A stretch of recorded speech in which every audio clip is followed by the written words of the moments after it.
Hallo allemaal, vandaag mag ik een boot testen van het merk Savilor en dat is de Savilor Charleston.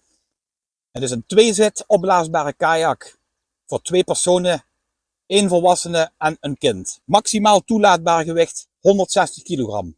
Ik gebruik hem alleen en dat wil ik dan ook meteen erbij vermelden. Als jij een opblaasbare kajak koopt, hoef je niet alleen maar te kijken als je alleen gaat varen of je maar een 1-persoons kajak koopt. Je kunt er ook makkelijk 1 kopen voor 2 personen. Ik heb zelfs al in een 3-persoons kajak gevaren alleen. Dat is prima. Zeker als je langere dagtochten gaat maken, heb je veel meer bagageruimte achter je, voor je. De volgorde van het oppompen is bij heel veel opblaasbare boten zeer belangrijk, omdat die anders gaat vervormen. Ook bij deze is dat het geval. De 2 zijkamers die kunnen tot 3 psi worden opgepompt. Dat is echt behoorlijk stevig. Normaal gesproken is het bij een opblaasbare kajak bij 1,5 psi al snel afgelopen. Deze voelen echt hard aan. Daar kun je zelfs op zitten op de zijkant. De bodem, de dropstitch bodem, die is vrij dik. Maar die kan zelfs 7 psi aan. En Savilor levert dan wel nog een aparte manometer erbij. En met die manometer kun je controleren of je de boot niet te hard hebt opgepompt. Want zeker nu, met zonnig weer en hitte, lucht gaat uitzetten in de boot. En voordat je het weet, we gaan weer varen. Ik zie je zo weer terug op het water. Ik vaar nu op stromend water en ik heb de vin nog niet gemonteerd, omdat ik dat wilde testen.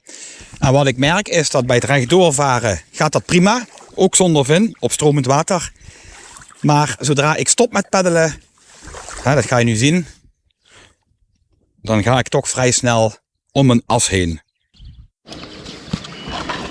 Dit is de vin van de Savilor en die ga ik nu eronder monteren.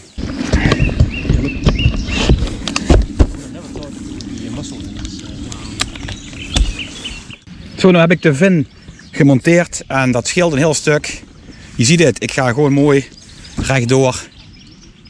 De Savilor die bestaat uit 3 luchtkamers. Het zijn 2 zijkamers. Zijkamer 1 en zijkamer 2. 2 drukventielen. En zoals je hier kan zien is de maximaal toegelaten druk 3 psi. En dat is veel voor een opblaasbare kajak.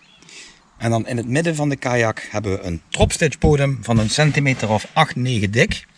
Met ook een drukventiel. En daar mag je 7 psi in pompen. En om nou te kijken, te controleren of je de boot naar wens hebt opgepompt, kun je deze manometer heel simpel deksel eraf draaien, rechtsom en meedraaien, dus met de klok mee. Dan hoor je even wat lucht ontsnappen en dan zie je dus dat ik hier ietsjes boven de 3 psi zit. Nou, dat komt ook omdat hij nu in de zon ligt, dus dat gaat dan een beetje uitzetten allemaal. Hij heeft dus een maximum bereikt hier. Hetzelfde doe je ook hier nu bij de dropstitch bodem. Daar mag je niet over de 7 heen. Je draait hem met de klok mee. En je ziet 7 psi. Dit is dus perfect opgepompt. Charleston die behoort tot het topsegment van Savilor. En die is in 2023 dit jaar dus op de markt gekomen. Ik begin eerst zoals altijd met... Savilor heeft ook een eigen Savi-Strong tarpaulin methode gebruikt om de boot nog sterker te maken. En ik moet zeggen, ik heb vandaag met uitstekende takken, scherpe rotsen, er staken zelfs stukken damwand uit met roest. Daar ben ik tegen aangevaren. Er is niks gebeurd. Ik heb me geen moment onveilig gevoeld in deze boot of angst gehad dat er druk eruit zou gaan. Maar wat ook mooi is bij deze kajak is dat mocht een van de zijkamers hier links of rechts, mocht die onherstelbaar beschadigd zijn door wat dan ook, dan kunnen die vervangen worden. En dat betekent dat je niet de hele kajak opnieuw hoeft te kopen. Daar hebben ze goed over nagedacht. Hoe gedraagt hij zich in het water? Hoe snel of CQ langzaam is de kajak? Nou, ik zal meteen in huis vallen met eigenlijk het antwoord wat je bijna bij elke opblaasbare kajak te horen krijgt is: hij is gewoon niet snel. Hij is niet langzaam. Er zijn opblaasbare kajaks die zijn echt beduidend langzamer. Ik zou zeggen dat deze aan de bovenkant zit. Dus op een goed stromende rivier kom je echt goed met een flink tempo van 6, 7 km per uur. Met goed stromend water kom je goed van A naar B. Op stilstaand water wordt het allemaal wat zwaarder. Ik heb dat ook getest een paar dagen geleden. Maar daar was windkracht 4 ongeveer. En dat wil je natuurlijk al helemaal niet. Maar door de geringe hoogte van de kajak, hij ligt dus heel vlak in het water, is die niet zo gevoelig voor wind als bijvoorbeeld hogere opblaasbare kajaks. Maar dat is echt een pluspunt. Het waait hard en ik zit dus echt pal tegen de wind. En dan is het toch wel aanpoten hoor. En ja goed, dit is natuurlijk een test op stilstaand water met tegenwind. Dus eigenlijk ook geen faire vergelijking. Wat mij wel tevreden stelt is dat de punt gewoon erg stabiel naar voren blijft gaan. Pat, daar ligt hij. Qua performance, qua handling, qua stuursnelheid, reactievermogen is die echt snel moet ik zeggen.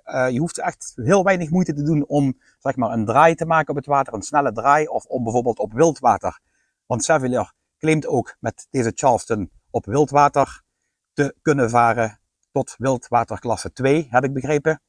En dan heb je gewoon reactiesnelheid nodig. De boot is ook niet vreselijk lang met zijn 3,43 meter, dus dat scheelt ook weer. Kijk, als je een kajak hebt van 5 meter lang, dan gaat dat allemaal toch een stuk langzamer. Dus dat is goed. Ondanks het varen met de vin, toch een goede reactiesnelheid. Heel goed rechtdoor vaart hij, zeg maar. Als je ook stopt met peddelen, dan merk je gewoon dat die vin corrigeert in de stroming. En dat is me vandaag echt zeer aangenaam bevallen. Het stabiel rechtdoor varen. Ik ben natuurlijk packraft gewend vooral. En een packraft is wat dat betreft de totale tegenpool van deze jongen hier. Dan gaan we het hebben over stabiliteit. Stabiliteit van deze kajak is echt goed. Dat komt met name door de dropstitch bodem. Dat zie je bij steeds meer opblaasbare kajaks. Zie je dat gebeuren, dat er een dropstitch bodem in de kajak wordt gelegd. Dat zorgt er zelfs voor dat je je benen kan strekken door even rechtop te gaan staan. Nou wil ik niet zeggen dat je bij het rechtop staan net zo stabiel staat als een subboard. Dat ook weer niet. Maar het is echt goed te doen. Wat mooi is aan deze stoeltjes is dat je ze zowel aan de achterkant aan een D-ring kan vastmaken. En voor tegelijkertijd. Dus je hebt van twee kanten uit stabiliteit. De stugheid van de leuning is gewoon goed. Dit materiaal had voor mij wat dikker gemogen. Zodat ik wat meer het gevoel heb dat ik in een zachte een stoel of op een bankje zit. Het is nogal hard allemaal. Hij had wat dikker gemogen. Het is een thermisch gevormde stoel. Dus die stoelen die zijn qua materiaal super. Je hoeft niet ook nog eens de stoelen op te pompen. Maar ik had dat liever wel gezien. Ik had wel liever de leuning, niks mis mee, prima. De vloer, ja, die had voor mij iets hoger gemogen. Zorg dat je je stoeltje fatsoenlijk afstelt. Hè. Je kan naar links gaan en naar rechts gaan. Of naar voor en naar achter moet ik zeggen. Zorg ervoor dat je niet met je pedals en met je onderarmen of met je polsen hier tegenaan komt. Want dat doet gewoon pijn. Hou er wel rekening mee dat je alles nog moet configureren. Je moet echt gaan stoeien en spelen met het afstellen van de stoelen en de voetsteunen. Daar heb je een paar keer voor nodig. En dan is dat ding gewoon een verlengstuk van jouzelf geworden op het water. Dus ik ben echt zeer aangenaam verrast. Ik ken dat merk nog niet. Dit is dus een onbevooroordeelde review. Ik heb de boot toegestuurd gekregen ter test, om te testen. En ja, daar horen natuurlijk ook wat kleine kritiekpuntjes bij. Die heb ik al gegeven. Ik zie mijzelf met deze kajak wel meerdaagse tochten maken. En zeker als ik alleen in deze eigenlijk voor 2 personen bedoelde kajak is, heb ik veel meer bagageruimte. Zowel op het dek, op de boeg. Ik kan nog wat eronder schuiven. Wat ook fijn is, zowel aan de voorkant als aan de achterkant hebben we goede handgrepen. Zodat je met 2 man de boot makkelijk uit het water kan tillen. Wat ik ook goed vind is deze bungee straps. Daar kun je wat extra bagage nog bovenop binden. Er zijn natuurlijk veel reviews van kajaks op YouTube. Van kajakliefhebbers zoals ik. Die een boot kopen en er dan vervolgens een review van gaan maken. Ja, dat is dus in dit geval niet zo. Ik heb deze boot toegestuurd gekregen en ja, men verwacht dan natuurlijk ook een eerlijke en objectieve review. Ik denk ook dat ik die gemaakt heb hiermee. Omdat ik ook natuurlijk de paar kleine minpuntjes heb aangekaart. Dat is bij elke boot. Er is geen enkele kajak is 100% perfect. Je zult altijd iets moeten tweaken. En waarschijnlijk dat ik met de zitting misschien nog iets ga bedenken. Misschien dat ik zelf iets in elkaar knutsel. Met dit systeem, dat ik er nog iets onder ga maken. Hoe ik dat ga doen, weet ik nog niet. Maar dat ik iets meer veercomfort heb.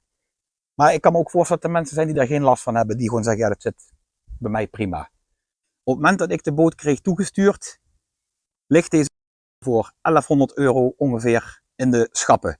Bij de levering zit niet inbegrepen een set pedals en een pomp. Dus je moet wel ervoor zorgen dat je een pomp hebt, een hoge drukpomp, die minimaal 7 psi aan kan. De meeste peddels die worden meegeleverd bij kayaks, en zeker in de lagere prijsklasse, ja, die zijn gewoon niet zo goed. Die buigen snel door. Dat betekent dat je gewoon veel minder energieoverdracht hebt. Je verliest energie, omdat je peddel gewoon doorbuigt. Deze boot verdient een goede set peddels.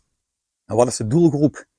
Aangezien dit het topsegment is van Savilor, is de doelgroep naar mijn smaak toch echt gevorderde kajakkers. Misschien intermediate tot gevorderd. Voor mij, ja. Ga jij 1 of 2 keer per jaar kajakken, dan zou ik zeggen, ja, dan is het vrij duur. Je moet het ook delen door het aantal sessies wat je maakt. Maar omdat ik heel veel beginners zie die in een soort opwelling een opblaasbare kajak kopen en vervolgens dat ding op marktplaats zetten na 2 keer varen. Ja, dan is het natuurlijk zonde, want dan verlies je gewoon veel geld. Dat was het voor vandaag. Ik heb een fijne dag gehad. Ik heb hem eens goed kunnen testen. Gisteren op het open water, vandaag op de rivier. Leuke dag gehad en ik hoop jullie gauw weer terug te zien. Ciao, ciao.